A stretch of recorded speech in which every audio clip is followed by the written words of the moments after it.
everyone know about the fundamental rights, basic rights, which is essential for the all-round development, whether the spiritual, material, physical, intellectual, सभी चीज़ के लिए हमें fundamental rights चाहिए. But rights क्या है?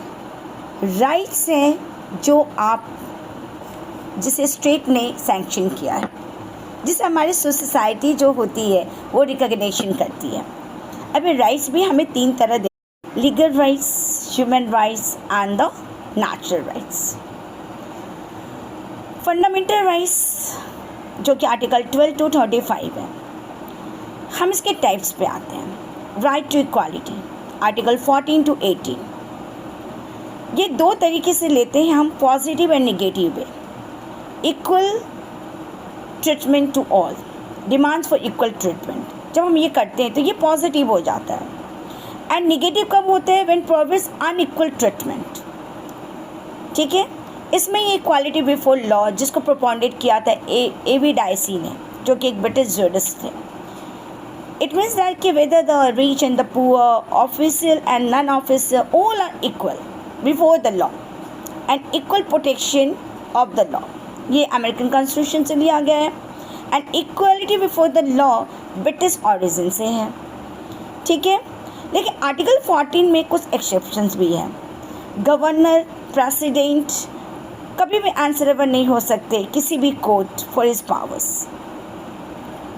अब आता आर्टिकल 31C क्या है? इट प्रोवाइड, एक्सेप्शन तो हर जगह होता है, यहाँ पे है reservation for women and the what?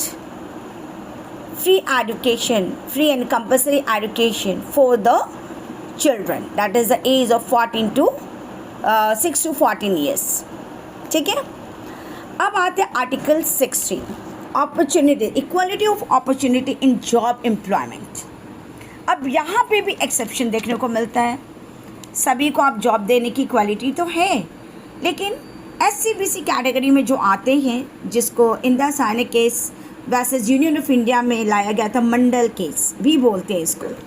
And Mandal commission ने अपना रिपोर्ट दिया था और ये केस बहुत ही वार्निंग था अपने समय में 1992 में, जिसमें 27% कोटा जो है वो SC/BC को मिलेगा, जो भी सोशली इकोनॉमिकली बैकवर्ड क्लास है.